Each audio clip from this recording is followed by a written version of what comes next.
예고 없이 찾아온 대재앙에 느닷없이 삶의 거처에서 쫓겨난 후쿠시마 주민들.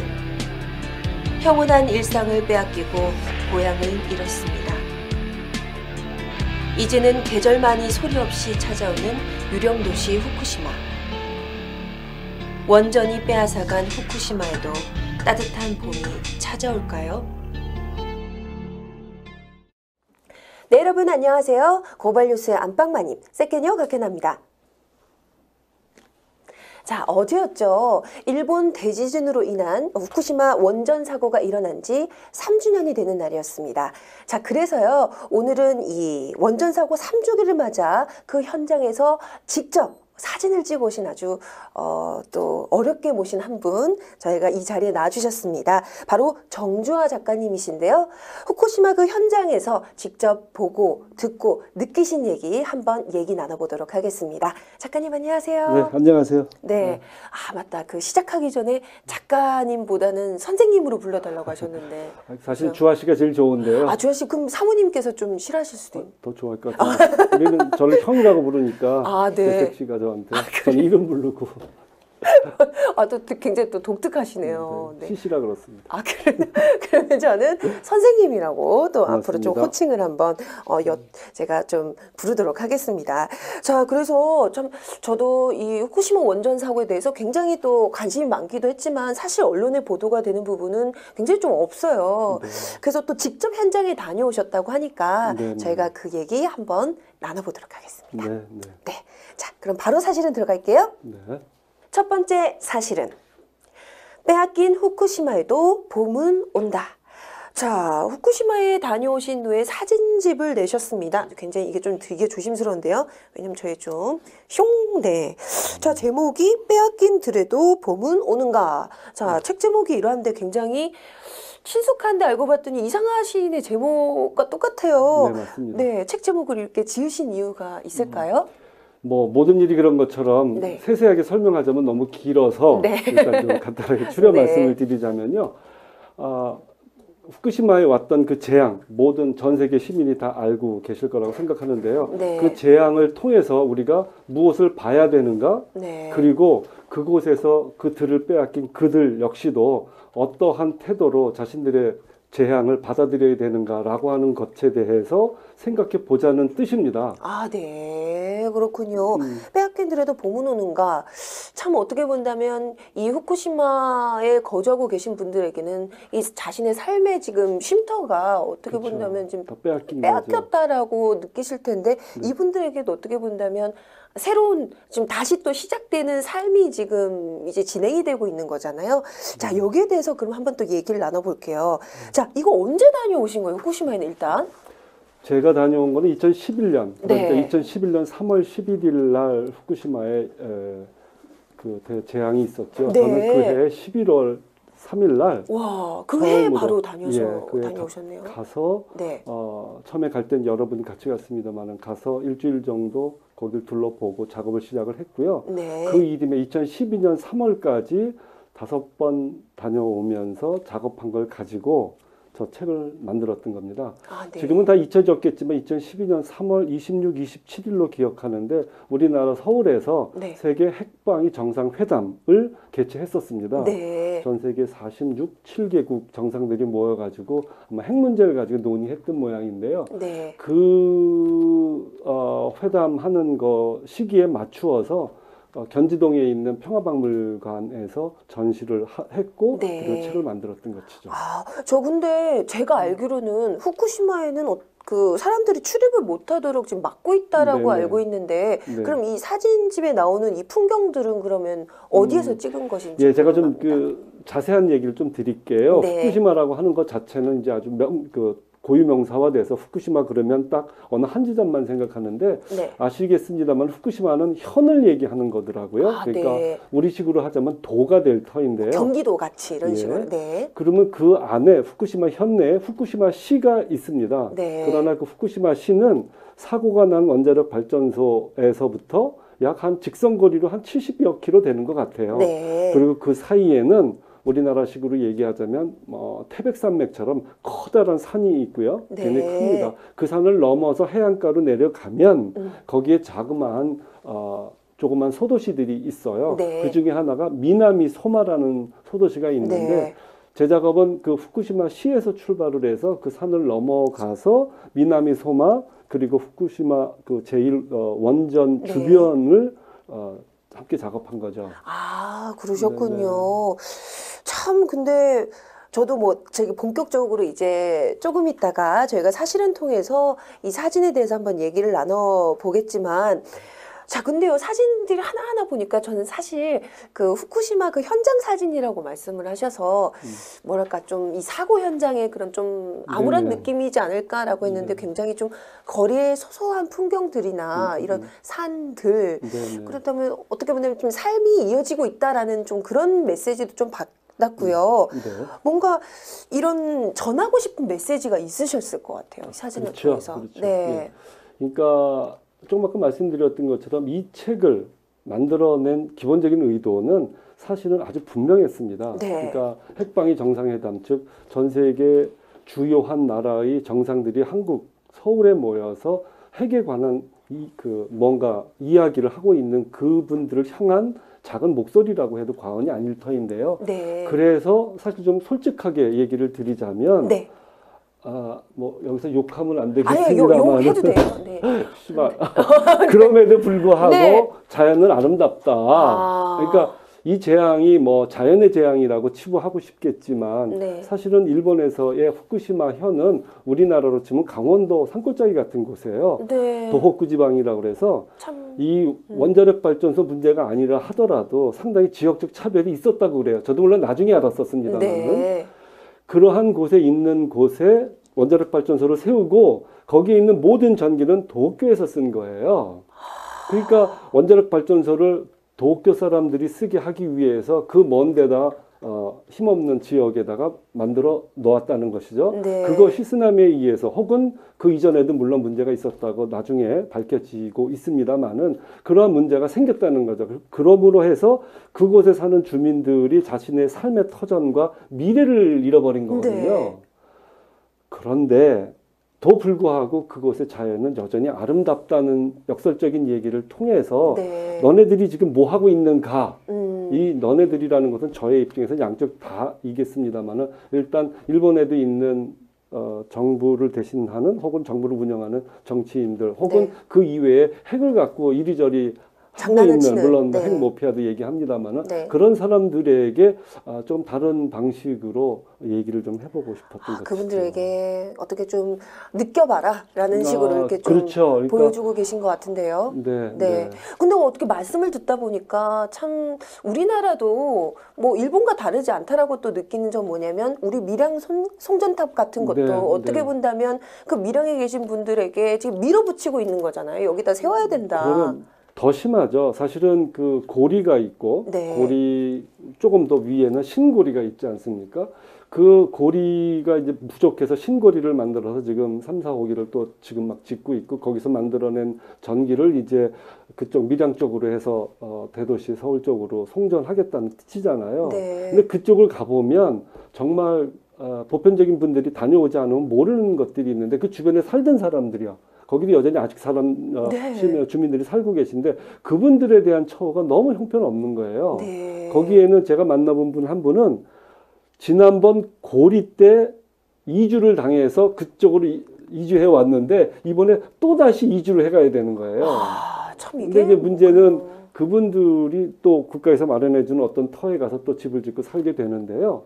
그분들은 국가에서 보상해 주는 거로는 그저 집이나 하나 짓고 사는 것이지 자기 삶의 터전, 그러니까 집 근처에 어부는 그 앞에 나가서 뭐 여러 가지 자기의 생업을 하게 되잖아요. 네. 이런 모든 것을 다 잃어버린 상태에 다시 시작해야 되는 거죠. 그러니까 이거에 대한 보상이나 처우는 전혀 없이 야 저쪽에 또 집 마련해 줄 테니까 터를 둘 테니까 거기 가서 살아라. 이것이 보상이 전부라는 것이죠. 그러니까 그분들은 난감한 거죠.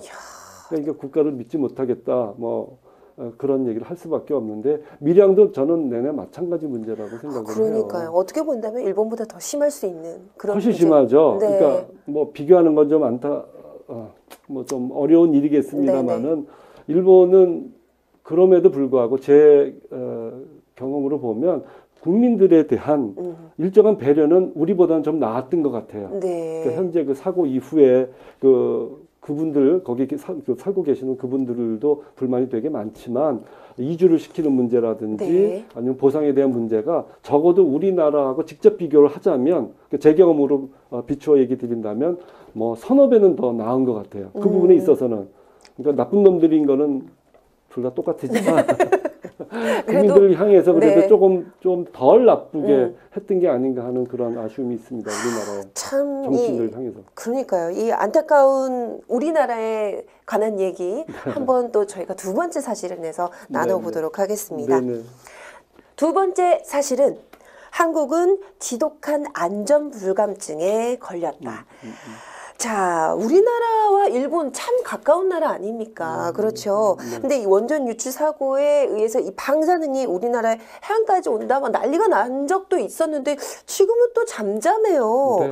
근데 여전히 좀 위험한 상태 아닐까요? 언론에서는 한 번도 지금 보도가 좀 잘 되지가 않고 있거든요. 맞습니다. 뭐 사실은 뭐 일부는 많이 되어졌죠. 그러니까 그 어마어마한 물체에 들어가는 부속품들이 불량 제품이 들어갔다는 거. 네. 또 뭐 잘 알려진 것처럼 뭐 우리나라의 원자력에 관련된 건 일부 대학의 선후배들이 모든 것을 다 장악하고 있다는 등 하는 그렇죠. 것들이 많이 사실 알려지기도 했습니다. 네, 부분적으로는 네. 그리고 일정하게 그 여러 번 난 그 작은 사고들도 시민단체들의 노력으로 많이 알려지기도 했고요. 네. 근데 문제는 받아들이는 시민들의 태도. 네. 거기에는 좀 적극적인 성찰이 필요하다고 생각을 하거든요. 네. 이 문제를 단순히 나하고 거리가 떨어진 저쪽의 문제가 아니라 그쪽으로부터 오는 전기를 내가 쓰는 한 저쪽 밖에서 내 안으로 들어오고 있는 이 모두의 문제라는 거, 그리고 바로 나의 문제라는 것을 좀 각성을 해야 되는데 네. 그냥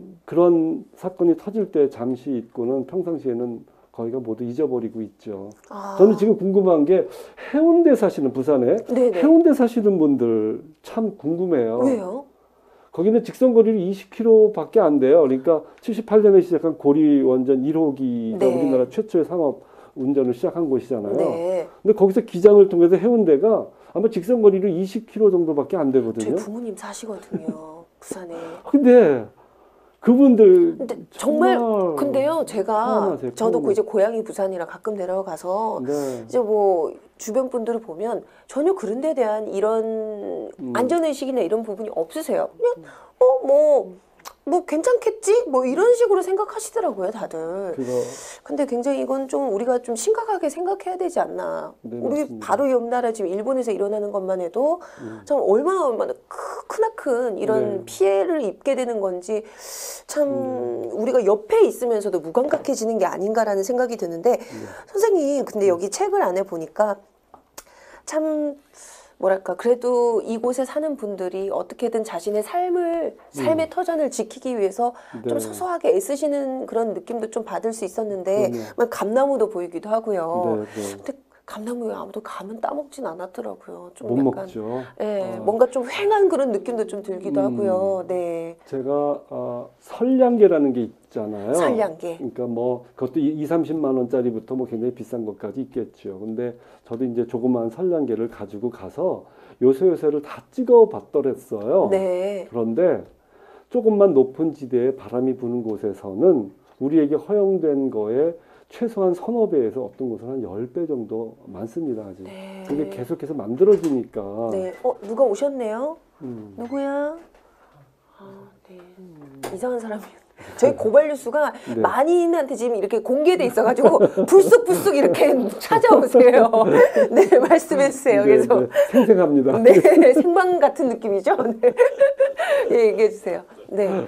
그래서 거기가 좀, 이게 그 고지대는 또 더 이렇게 높게 나오는군요, 수치가. 이 방사능의 물질이 네. 마치 먼지처럼 바람을 타고 이동하더라고요. 네. 그러니까 밀폐된 곳에서는 선량계에는 제로예요. 아, 밀폐된 곳에서는. 네. 그런데 그 오픈된 곳에 바람이 부는 조금 높은 지역에 가면 굉장히 심한 방사능 물질이 들어오는 거죠. 그러니까 네. 그거를 노지에서 맞았던 사과라든지 이 지역이 감이 그렇게 많아요. 아, 그러니까 감나무 사과, 사진이 많더라고요. 감, 예, 네. 굉장히 많은데 이거는 지금 3년 전부터 아무도 손을 못 대는 거죠. 되게 큰일 나죠. 네, 참. 근데 제가 이거는 그냥 일상을 얘기하시니까 제가 네. 경험한 걸 잠시 이렇게 에피소드 하나 말씀드리면 제가 2012년에 이제 갔을 때 네. 그때 여름이었어요. 한 5월쯤 갔는데 네.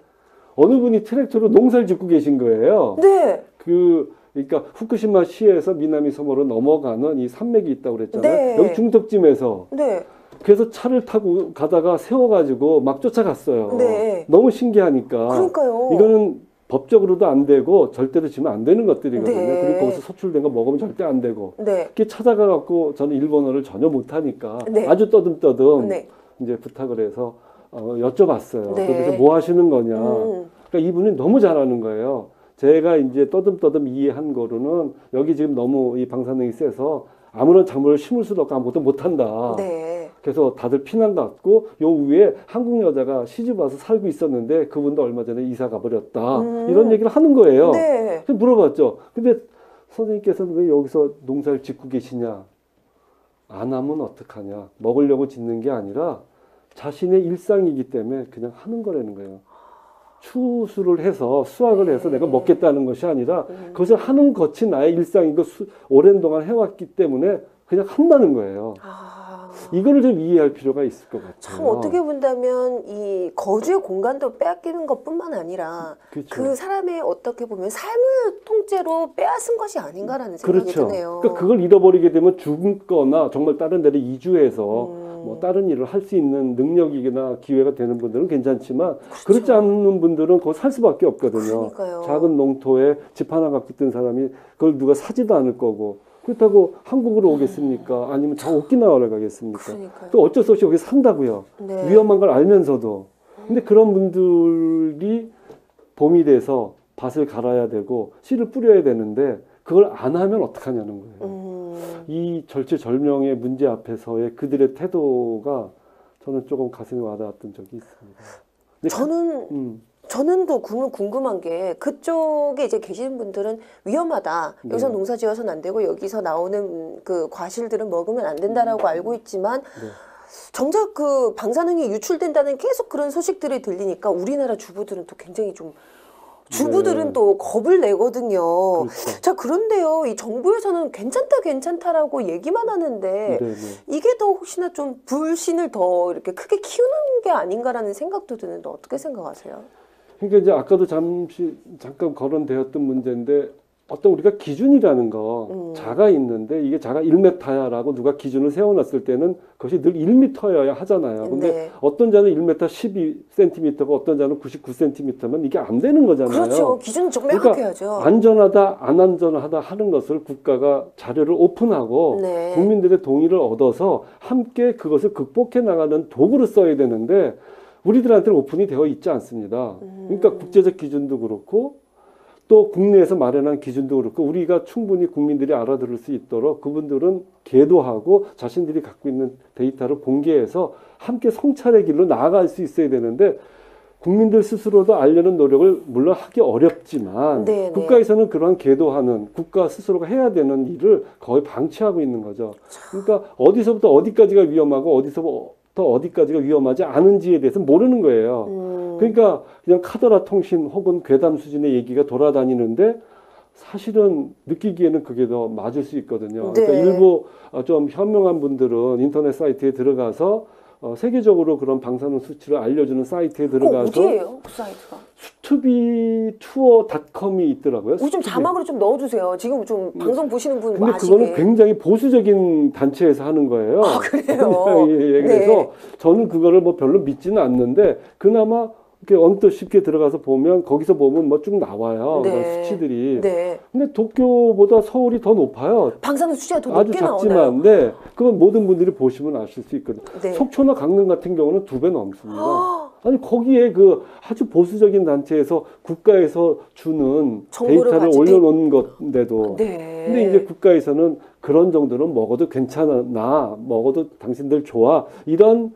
태도로 우리들한테 그런 정도의 데이터를 오픈한 거거든요. 그럼에도 불구하고 사실은 일본 동학교보다는 삼척이나 강릉, 서울이 더 높다는 거는 아무도 주부들이 좀 이해할 필요가 있죠. 지금 모르고 있었을 거예요. 아마 네. 지금 삼척에서 방송 보신 분도 얼마나 지금 화들짝 놀라셨을까요? 참 말씀 듣다 보니까 한국 정부가 어떻게 보면 안전불감증 조장하고 있는 게 아닌가라는 생각이 듭니다. 그렇죠. 아 근데 지금 여기 원자력 발전소 늘리겠다는 거 아니에요? 아, 참 그건 좀 말이 안 돼. 아베도 그런 네. 얘기를 하고 참 글쎄 왜 말입니다. 한국이나 일본이나 지금 정부에서 왜 그러는지 모르겠어요. 참 안타까운데요. 자, 그렇다면 또 세 번째 사실은 넘어가서 또 얘기를 한번 나눠봐야겠네요. 네. 세 번째 사실은 핵 위험은 평온한 일상에 숨어 있다.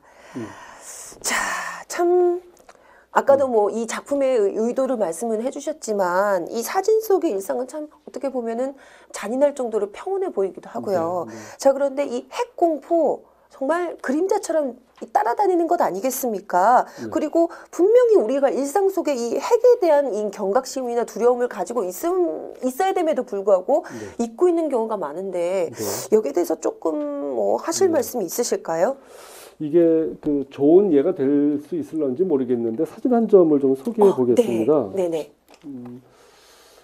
요 사진은 어느 중학교 네. 운동장입니다. 네. 이거는 그러니까 아까 말씀드린 것처럼 후쿠시마 현의 북서쪽에 위치한 후쿠시마 시가 있고요. 네. 거기서부터 남동쪽으로 약 50km쯤 내려오면 고리야마라고 하는 시가 있어요. 네. 거기도 이제 후쿠시마 시처럼 크진 않지만 꽤 많은 시민이 살고 있는 도시거든요. 네. 거기에 조선인 학교입니다.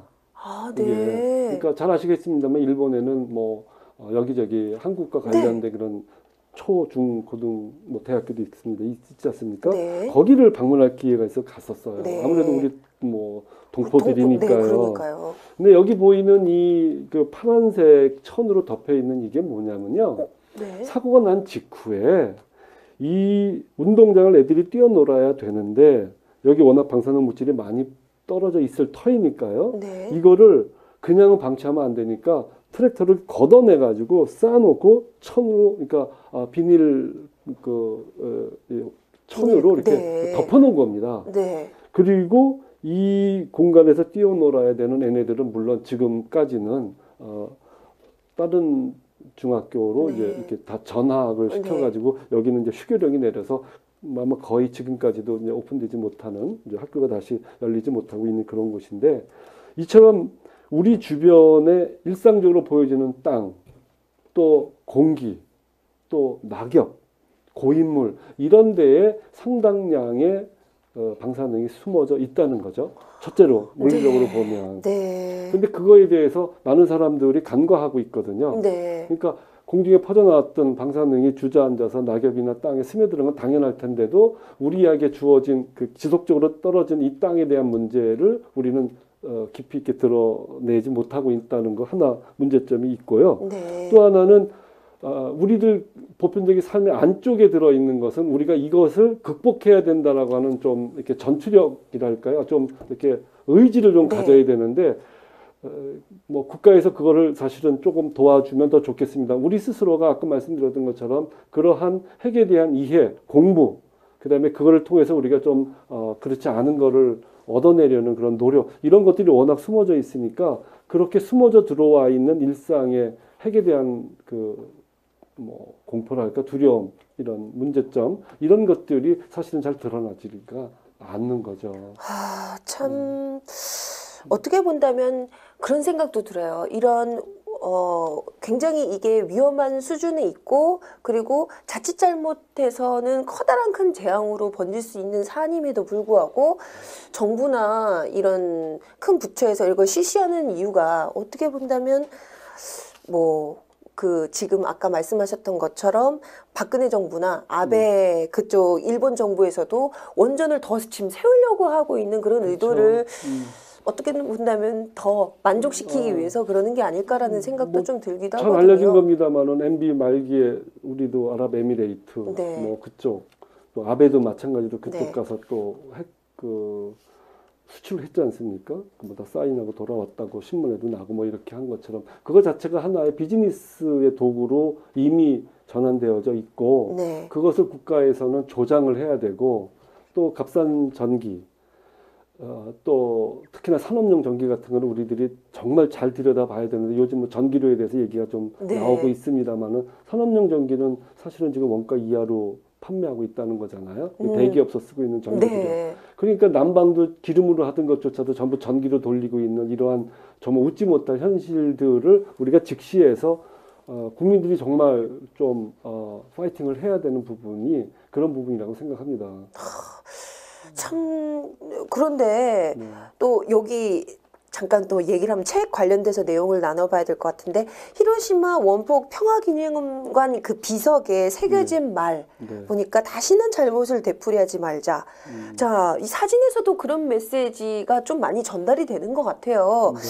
근데요, 이게 좀 어떻게 잘 되기 위해서는 여러 가지 좀 방안이 있어야 되지 않을까요? 아까 말씀하셨던 것처럼 시민들이 들고 일어나야 된다 이런 얘기도 있어야 된다라고 말씀을 해주셨지만 어떤가요? 네. 그러니까 얘기가 길어서 저한테 충분한 시간을 주신다면 제가 드리겠습니다. 얘기하겠습니다. 네. 그 히로시마 원폭 기념관도 사실은 시모노세키에서 그 부산에서 시모노세키로 배를 타고 가고 거기서 자전거로 학생들하고 같이 거기를 참관하고 돌아온 적이 있습니다. 네. 매년 8월 9일이 되면 어마어마하죠. 거기 8월 6일, 8월 9일은 나가사키고 8월 6일이 이제 히로시마죠. 그때가 되면 막 세계 각지에서 그 원폭 투하에 대한 평화 운동 차원으로 어마어마한 사람이 모여서 얘기를 하는데 일본 정부도 자신들의 피해만 강조합니다. 특히 네. 히로시마가 그렇습니다. 네. 히로시마 평화 운동을 보면 자신들이 당했던 피해에 대한 얘기만 해요. 네. 그런데 일본은 물론 한쪽으로는 원폭에 의한 원자폭탄에 의한 피해자이지만 그 피해를 가만히 앉아서 받은 건 아니에요. 그들이 했던 가해도 있거든요. 네. 근데 뭐 요즘 뭐 역사 왜곡 잘 뭐 알려지고 있습니다만 거기 가보면 전부 자기네들이 받았던 고통에 대한 얘기, 원폭을 다시는 되풀이하지 말자는 얘기만 하지 왜 그러한 것을 야기했는지에 대한 자기네 잘못 얘기 잘 안 한다는 네. 거죠. 하나. 또 하나 이쪽 두 번째도 마찬가지예요. 그런 과거 역사에 대한 반성이 없었기 때문에 저는 뭐 이런 얘기를 하면 좀 죄송하죠. 일본 분들한테 죄송하지만 이번 일도 필연적인 것이 아닌가 하는 생각이 있어요. 네. 그러니까 그러한 역사에 있었던 자신들의 과오에 대해서 직시를 한번 해야 되거든요. 네. 그래서 그것이 뭐가 문제였었던가를 그분들을 털어놔야 돼요. 네. 근데 그런 것이 전혀 없는 상태에서 지금까지 40년, 50년을 지내오다 보니 사실은 자기네들이 진정한 각성이 없는 거죠. 시민들도, 국민들도 진정한 성찰이 없어요. 일본 국민들도 역사에 대해서 거의 뭐 관심도 없습니다. 그렇기 때문에 이분들에게 저희 그 책의 제목 빼앗긴 들에도 보면 오는가 이 질문은 그들에게 정말 주고 싶은 거거든요. 네. 당신들의 빼앗긴 들을 한번 생각하는데 당신들이 빼앗았던 들에 대해서 성찰해서 그것을 직시하고 그때 있었던 걸 제대로 반성하지 네. 않는다면 네. 당신들의 들에 정말 도움이 올 거라고 생각하느냐. 또 어딘가에서 또 다른 문제가 있지 않겠는가. 이거 한번 깊이 논의해야 된다, 생각해 봐야 된다라는 네네. 제목이 있거든요. 네. 정말 과거의 잘못을 정말 되풀이하면 안 되는데 자신들이 받았던 그 피해만 강조를 하고 자신들이 가해했던 거에 대한 뭐 아무런 그런 반성이 없다면 문제가 있는 거죠. 그러니까 지금 도호쿠 지방의 후쿠시마의 그 원전 아까 말씀드렸습니다만 거기 있는 전기는 전부 도쿄 사람들이 쓰거든요. 네. 도쿄 사람들은 자기네 정수장을 오사카로 옮기려는 생각이 있다는 얘기를 제가 걸러서 들었거든요. 네. 자신들이 먹는 물만 지금 문제인 거예요. 근데 왜 후쿠시마라고 하는 자기들이 200km가 넘는 북쪽에다가 그 가난한 땅에다가 그 발전소를 지어놓고 거기서 전기를 갖다 쓰는지를 왜 그들은 반성 안 하냐는 거죠. 안전하다면 청와대 옆에 원자력 발전소를 지라는 얘기예요. 북악산 밑에. 오쏘. 그리고 네. 거기다 핵폐기장을 만들어서 네. 거기다가 산 밑에 좋잖아요. 안반 네. 뚫어갖고 북한산은 전부 그 돌입니다. 돌. 그러니까 네. 거기 안반이 튼튼하니까 거기다가 핵폐기를 묻어놓고 그 위에서 정치를 하시라는 거죠. 거기로 성전할 것도 없고 미란 같은 그 고통스러운 일이 나타나지 않을 수 있잖아요. 네. 그럼에도 불구하고 거기다가는 왜 안 지고 그 먼 데다 해서 거기다가 왜 전기를 끌어오려고 그것도 전선줄 굵기를 잘못해서 그 다시 만들고 있다면서요. 그래서 웃기는 짜장들이죠. 뭐 그런 일을 자행하면서도 하나의 반성이 없는 거예요. 그러니까 정치가 다 그런 건지 모르지만 정말 왕짜증입니다. 이래서는 안 되죠. 정치가 아니요. 이래서는 예, 안 됩니다. 예, 예. 참 오늘 말씀 듣다 보니까 저도 모르게 같이 막 이렇게 두 주먹을 이렇게 불끈 쥐게 만드는데 아닙니다. 오늘 그 저희가 사실은 몇 번 진행을 했지만 오늘 같이 이렇게 통쾌해지는 경우도 없을 것 같습니다. 제가 하고 싶은 얘기 또 많은 분들께서 가슴에 담아두셨던 얘기를 이렇게 막 속 시원하게 해주신 게 아닌가 싶기도 한데요. 자, 그렇다면 마지막으로 참 우리나라에도 핵 발전소가 지금 많이 늘어나고 있습니다. 참 후쿠시마 사고를 계기로 많은 분들이 이거 막아야 된다라고 좀 경각심을 가지셔야 될 것 같은데 마지막으로 또 하시고 싶은 말씀 있으시면 부탁드릴게요. 네, 뭐 제가 앞서 길게 얘기했습니다만은 결론은 짧지요. 모두가 다 할 수는 없겠습니다만 관심이 있으신 분들은 에너지에 대한 생각을 좀 해야 될 것 같습니다. 네. 그러니까 멋으로서의 에너지가 아니라 네. 실생활 속에 에너지 문제가 이렇게 껴들어와서 나를 그 에너지와 함께 성장할 수 있게 하는 것. 뭐 좀 얘기가 좀 겉도는 것 같습니다만은 자전거를 타는 거, 네. 멋있게 차려입고 그런 MTB나 로드를 타고서는 그렇게 막 가는 것이 아니라 일상 삶 속에 자전거가 저는 더 많이 파고 들어와야 된다고 생각을 합니다. 네. 에너지를 아껴야 되고 네. 당연히 많이 걸어서 건강해지셔야 되고 네. 그렇게 에너지를 깊이 생각함으로써 우리가 절약할 수 있는 에너지를 절약할 수 있다는 힘을 보여주고 그래서 지금까지 23기, 4기 있는 저거를 조금씩 줄여나가는 힘을 국민들이 보여주면 정치인들이 더 만들겠다는 소리 못하지 않겠습니까? 그럼요. 그러니까 그 에너지 문제에 대해서 많은 분들이 얘기하고 계시니까 뭐 저도 조금 보태는 겁니다만은 정말 에너지에 대해서 다시 한번 깊이 생각해 주시기를 간절히 바라는 마음입니다. 너무 좋으신 말씀이고요.